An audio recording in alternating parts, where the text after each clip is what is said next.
this is L. I'm going to be bringing you a domination match on the map Turbine. I'm going to be using M8A1 with suppressor and stock. I'm going to be running the UAV, orbital VSAT, and the Lodestar. Let's get into it.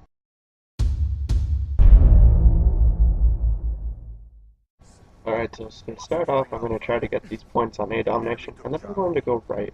Now, I don't really see many people running this route, and the reason is because I really don't know why people don't run that route. But I actually run it because, first of all, I'm trying to distance my gunfights because I'm using the M8A1, which is not that great at close range, but it's pretty good for medium to long range.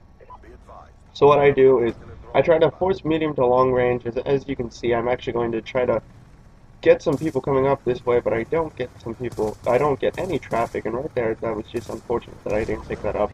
And right here, I just want to pause it to point out what I did. Okay, so after I ran out of ammo, I actually decided to come over here and come into the cover and just come into this building overall to reload where I knew there weren't any people and where I knew that I would be safe to reload. And this is one of the things I want to actually point out is knowing where to reload and when.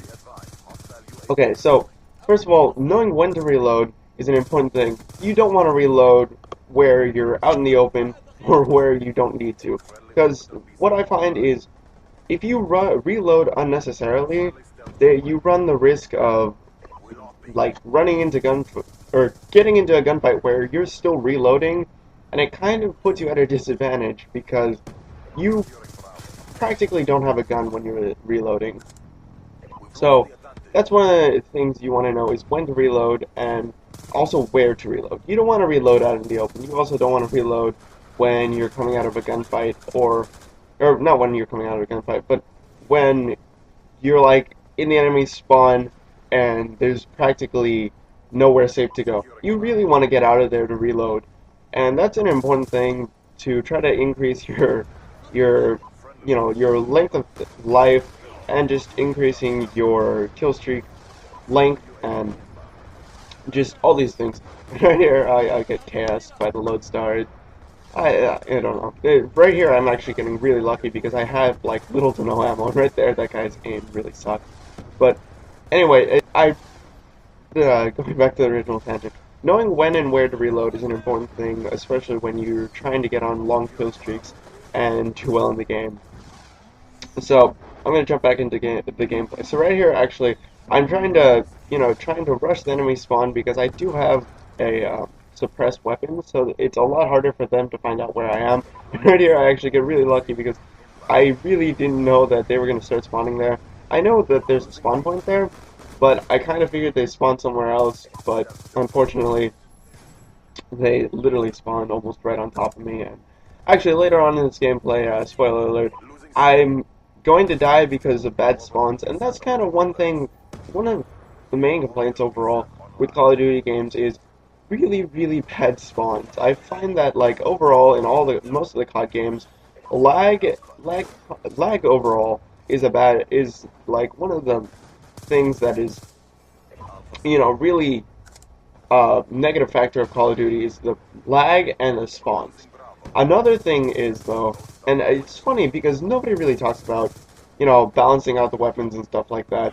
Mostly competitive COD players do, but you don't see many commentators complain about, oh, this weapon's so OP.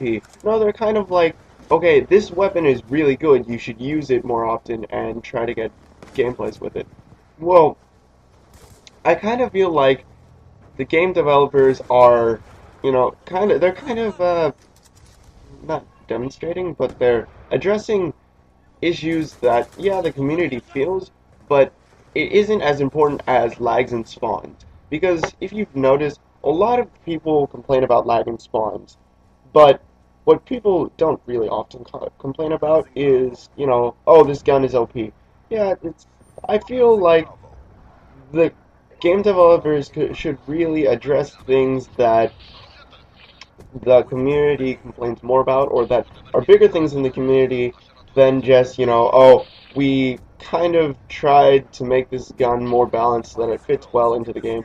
Yeah, that's an important thing, and yeah, that makes the game more fun to play, but I don't know, I feel like one of the things they should really focus on is you know, spawning and lag comp. And right there, um, I don't know, I feel like lodestar missiles are kind of, or this map overall is really hard to use a lodestar on because there's so much stuff to get in your way, but luckily I'm able to use this to its full extent and, oh actually no, I get shot down, but anyway, I get to use it to its maximum possibility because, you know, the round just ended right there, and I feel like I think I got the most out of that. So right now I'm actually flawless, which is pretty good for me because considering that there's a lot of really good players in this game because the game has aged so much and everybody's become so much better at the game.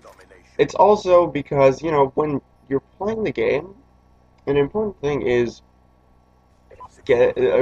everyone really likes getting long kill streaks, and the thing is I get a long kill streak, and then I get really anxious to keep the long kill streak going, and that kind of forces me into a bad spot because sometimes when I get long kill streaks, I don't do the best decision. But right here, this is a really good decision, and I paused it to point it out. So first of all, I went into that gunfight with my side up and with cover in between. Well, a little bit of cover in between me and the other guy, and as I've said before, that's a really important thing, to have the advantage going into the gunfight.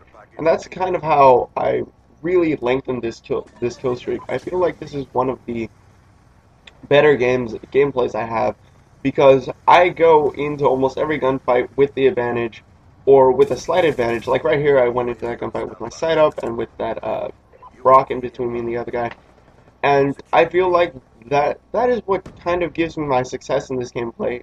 Actually, no, not kind of, but it's really responsible for the success in this gameplay is my going into gunfights with the advantage. Like right there, I actually, you know, I kind of knew he was there, so I was able to pre-fire. Plus, my gun was probably better than his was, and he tried to knife me, so he really had the disadvantage, and I had really good advantage. But that's just one thing. And I feel like that's kind of my success in this gameplay is knowing when, or just having the advantage going into the gunfight. It's not knowing what, and also knowing when to reload, but not like I feel like one of the my downfalls in this gameplay is knowing when to go into gunfights because I really find that throughout this gameplay I'm really trying to force gunfights because I'm really trying to force finding traffic, and unfortunately, I actually towards the end of it, I don't find as much traffic as I'd like, and I actually have to go hunting for it, and just overall hunting for what do you call it, gunfights, and just traffic overall is not a great thing because then it forces you to play more aggressively, and when you play more aggressively, you take more risks, and when you take more risks, it's more likely that you're gonna die. I'm sorry, that was a really, really long chain. I hope you guys get that, but overall, you don't want to have to hunt for traffic because then you end up hitting something like this. And watch this. So I actually think they shouldn't have spawned there. I knew they spawned there. I guess I wasn't paying attention. And down goes the kill streak. Uh, I feel like I don't know. I feel like that was a multiple of things that caused that death, and I really could have. I don't know if I could have prevented that death. I probably could have. I probably shouldn't have been so aggressive with my rushing, with my tactics right there. I probably should have paid more attention to my radar and seen that there were people spawning behind me and actually ran away. But, you know, I really couldn't have. But then there are some things that I couldn't help that, you know, ended that kill streak. Like, first of all, the spawns. I probably should have known the spawns better and well enough to know that that was a spawn point. But in my defense, I don't think they should have spawned there if I was in the general vicinity of that spawn point. You know, I sometimes feel like spawn points are a bit unfair. Like I like sometimes people spawn when they obviously shouldn't have spawned there. Like when you're playing Domination, for example, and you're in their spawn and you're just sitting there on the Domination flag, just picking up kills because they're spawning right there. I really feel like they shouldn't be spawning there, or be like spawning behind you because you're kind of in that vicinity. And I kind of feel like that's, you know, one of my main complaints with this game is the spawn points and the lag comp, as I've said before, but the spawn points especially, I feel like how they determine where you spawn is a bit, I don't know, I don't know. I don't know how to describe it, but I feel like it's like not very. It's not good. That's what it is. It's not great. Yeah, it's probably better than all the previous CODs, but it's not great. I feel like they probably could have done better, and I know they've been trying to fix it, but I kind of feel like they should try harder. Um, I don't want to hate on Treyarch because that's just a problem that I feel like they really should address, but since they haven't, the game's life cycle is almost over, and there's not much you can really do right now because I feel like by this time in the game, if you haven't fixed something, you probably don't need to fix it anymore because, you know, by this time in the game's life cycle, people are paying attention to the next game that's coming out, and I don't want to, I mean, I don't want to put any like unnecessary bias out there, but COD Ghosts looks sick. Um, but I do have to say, Battlefield 4 and Titanfall, excuse me, do look better than the COD Ghost, and yeah, that's just my 2 cents. I hope you guys enjoyed it. Please give it a like rating, subscribe, and share. Final score was 41-2, and check this out. I feel like this guy got KS'd, and I really think he should have gotten that double. Um, yeah, that was just his sick last kill. Anyway, I hope you guys enjoyed it. Please have a nice day. God bless.